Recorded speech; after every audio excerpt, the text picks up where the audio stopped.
नमस्कार दोस्तों, स्वागत है आप सबका मेरे YouTube चैनल। बात निकलेगी तो फिर दूर तलक जाएगी। बात तो इतनी दूर तलक जा चुकी है कि उस पर अब क्या बात करी जाए और क्या बात नहीं करी जाए कुछ समझ में ही नहीं आता है। मुझे समझ में नहीं आ रहा है कि इतने दिनों से, बल्कि इतने महीनों से भारत सरकार बांग्लादेश के हिंदुओं पर इतनी बुरी तरह से खामोश क्यों है। जी हाँ, विरोध दर्ज करा देना और कह देना कि हमें इस बात को लेकर आपत्ति है, ये एक तरह से खामोश रहना ही है।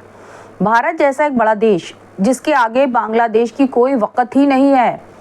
बांग्लादेश का जन्म ही भारत के कहना चाहिए कि पराक्रम से हुआ था। बांग्लादेश की अर्थव्यवस्था भारत पर टिकी हुई है। बांग्लादेश की बिजली, बांग्लादेश का पानी, बांग्लादेश का व्यापार सब तो भारत के हाथों चल रहा है। और उस पर बांग्लादेश इतना ज़्यादा कर रहा है कि वो इतने हिंदुओं को इस तरह से नरसंहार कर रहा है। इस्कॉन मंदिर के पुरोहित जो थे उनको उठा करके जेल में डाल दिया गया, उनके ऊपर देशद्रोह का मुकदमा डाला गया है और भारत सरकार ने कुछ नहीं किया। भारत सरकार को मैं क्या कहूँ, जब इस्कॉन मंदिर ने ही ये विज्ञप्ति जारी कर दी कि उन महंत जी का उनके ट्रस्ट से या उनके मंदिर से कोई लेना देना नहीं है। हद है। हिंदुओं की ये जो कहना चाहिए कि एक जो इतने सेल्फिश होते हैं, ये जो इतने सेल्फिश हिंदू होते हैं, इसी का फ़ायदा अगला उठाता है। आप देखिए कि पहले हमास ने इजराइल पर इतना विनाशकारी हमला किया, कहना चाहिए इतना निर्दयी, इतना निर्मम, कहना चाहिए राक्षसी आक्रमण जिसको हम कह सकते हैं, कि बच्चों को अवन में भून दिया, बच्चों को अवन में भून के उनकी माँ को खिला दिया, सरेआम एक के साथ 10-10 ने रेप किया। और उसके बाद जब इजराइल ने बदला लिया तो पूरा इस्लामिक जगत एक हो गया। भारत के मुस्लिम सड़कों पर निकल आए, हमास के संग गलत हो रहा है। और बांग्लादेशी हिंदुओं ने क्या किया था? बांग्लादेशी हिंदुओं ने कुछ नहीं किया था भाई। आपकी लड़ाई आपकी अपनी देश की पीएम से थी। वो पीएम जो मुस्लिम थी, आप भी मुस्लिम थे, आपकी पीएम को आपने सत्ता से हटा दिया, तो उसमें हिंदू कहाँ से आ गया? हिंदुओं के खिलाफ इतने अत्याचार, इतने ज़्यादा कहना चाहिए बर्बर नरसंहार हिंदुओं का वहाँ पर हो रहा है। मंदिर तोड़े जा रहे हैं, महिलाओं के संग इतने अनाचार हो रहे हैं, सड़कों पे सरेआम फांसी पे लटका दिया जा रहा है।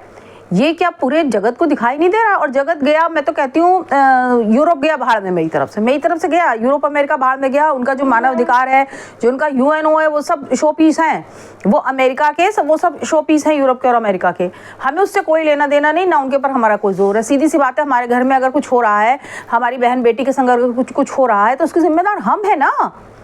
जिस तरह अगर हम अपनी बेटी को ब्याह देते हैं तो वो दूसरे की नहीं हो जाती है। कल को उसे कोई तकलीफ होती है तो हम बोलने जाते हैं ना, लड़ने जाते हैं ना, पुलिस को बुलाते हैं ना। कोई दुख तकलीफ होती है तो खड़े होते हैं ना, आर्थिक और जो भी शारीरिक मदद होती है वो करते हैं ना।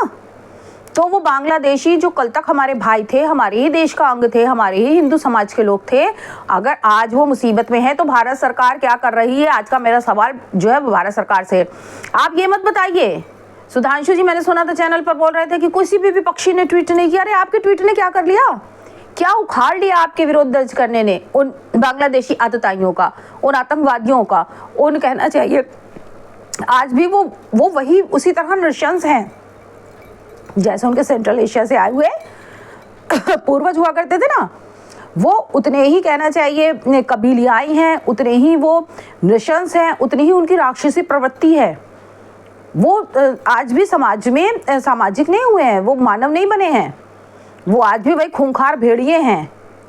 तो भारत सरकार अगर इतनी सक्षम है तो हिंदुओं को बचाने के लिए भारत सरकार क्या कर रही है? जबकि हमारे देश का आज ऐसा कोई शहर नहीं है जहां पर इसके खिलाफ हिंदू सड़क पर नहीं उतरे हैं। अब आप कुछ लोग ये कहेंगे कि सरकार कुछ करेगी, आप जाकर तो क्या हम जाकर के दूसरे देश में लड़ लेंगे? एक आम नागरिक के लिए आसान है कि वो जाकर के दूसरे देश में लड़ लें। और मोदी जी क्या कर रहे हैं? क्या उनको ये डर है कि व्यापार खराब हो जाएगा? क्या उनको ये डर है कि हमारे विकास की गति धीमी हो जाएगी? तो फिर ठीक है, अगली बार से कोई हिंदू आपको वोट क्यों देगा? कल को अगर वही समुदाय हमारे देश में भी हिंदुओं के साथ ये कृत्य करता है और आप इसलिए कोई एक्शन नहीं लेंगे कि आपका जो है विकास की गति कहीं मंद ना पड़ जाए, तो क्या फ़ायदा हिंदुवादी सरकार को तख्त पे बिठाने के? ठीक है, हम जहाँ हैं हम बहुत भले हैं। सबसे पहले जान की और इज्जत की और माल की रक्षा होनी चाहिए। माल भी सेकेंडरी है, सबसे पहले इज्जत और जान की रक्षा होनी चाहिए, और उसके लिए अगर आप सक्षम हैं तो आप जिम्मेदार हैं। माने या ना माने, भले आपका वो बेटा झगड़ के आपसे अलग हो गया हो, भले वो बेटी आपके विरोध में जाकर के कहीं और बस गई हो, लेकिन अगर उस पर विपत्ति आती है तो जिम्मेदार हमेशा माँ बाप होते हैं। और आप, चाहे वो पाकिस्तान के हिंदू हों और चाहे वो बांग्लादेश के हिंदू हों, उसकी माँ बाप आज भी भारत की सरकार है, क्योंकि दूसरे देश में जाने का निर्णय उनका नहीं था, ये निर्णय सरकार का था। जो भी सरकार उस समय थी, आप नहीं थे, लेकिन अगर आप उस तख्त पे आए हैं तो वो जिम्मेदारी आपके सर पे आई। जिस तरह संसाधन आपके पास आ जाते हैं, जिस तरह पावर आपके पास आ जाती है, जिस तरह सत्ता आपके पास आ जाती है, उसी तरह पिछली सरकारों के छोड़े हुए कुकृत्य का भार भी आपके ऊपर आता है। अगर आप अच्छे के भागीदार बनेंगे तो आप बुरे के भागीदार अपने आप हो जाएंगे। तो उसका सोल्यूशन आपको करना पड़ेगा। कब तक आप आग चुराएंगे? क्या जवाब देंगे आप जनता को? बांग्लादेश के हिंदुओं को तो छोड़िए, जो निरीह एक बकरी की तरह कसाई जहाँ अपने हाथ में एक छुरा लिए, गड़ासा लिए खड़ा हुआ है, बांग्लादेश की हिंदू जनता निरीह आंखों से भारत की तरफ देख रही है। और मुझे इतना अफसोस है कि हमारा हिंदूवादी प्रधानमंत्री खामोश है। मत चिंता करिए विरोधियों की, विरोधी क्या कहेंगे क्या नहीं कहेंगे बाद में निपटा जाएगा। फिलहाल आप एक्शन लीजिए, और नहीं ले पा रहे हैं तो जो बांग्लादेशी घुसपैठे घुसे हुए हैं, अगर आपको लगता है कि 1 करोड़, लगभग 1 करोड़ वहाँ पर, अब पता नहीं इस नरसंहार के बाद कितने वहाँ पर हिंदू बचे होंगे, लेकिन आपको अगर लगता है कि अपने देश में आप 1 करोड़ लोगों को लाएंगे तो देश के ऊपर बर्डन पड़ेगा, निकाल बाहर करिए बांग्लादेशी जो घुसपैठ के बैठे हुए हैं, जो शरणार्थी बैठे हुए हैं, लात मारिए और निकालिए। जो हमारे हिंदू भाई बहनों को वहाँ भेड़ बकरियों की तरह काट रहे हैं, उनको हम बिठा के खिला रहे हैं। सबको छांट छांट के सरहद पार फेंकिए और सारे हिंदुओं को बांग्लादेश बुलाइए। अगर आपके अंदर बूता नहीं है बांग्लादेश पर कोई सर्जिकल स्ट्राइक कर पाने का या कोई आक्रमण कर पाने का, तो ना तो आप दुनिया के देश क्या कहेंगे, इसकी तरफ देखिए, कोई नहीं देख रहा है। इजराइल देख रहा है क्या? जहाँ कहीं यहूदियों के ऊपर कोई आपदा आती है तो इजराइल तन के खड़ा हो जाता है। फिर आप ये कहते हैं कि भाई आप बहुत ताकतवर है, आपके कहने से रूस और यूक्रेन का युद्ध रुक जाएगा, आपके कहने से इजराइल और हमास का युद्ध रुक जाएगा। कैसे मान लें? कहने से चीज़ें नहीं होती हैं, चीज़ें सिद्ध करनी पड़ती हैं। और अगर इतने पर भी आप नहीं बोले तो ये याद रखिए, जब जब बांग्लादेश के नरसंहार का मुद्दा आएगा, कटघरे में आप भी खड़े होंगे। इसी के साथ मैं आज का एपिसोड यहीं समाप्त करती हूँ। मिलते हैं दिल की भड़ास के अगले एपिसोड में, तब तक के लिए जय हिंद, जय श्री राम।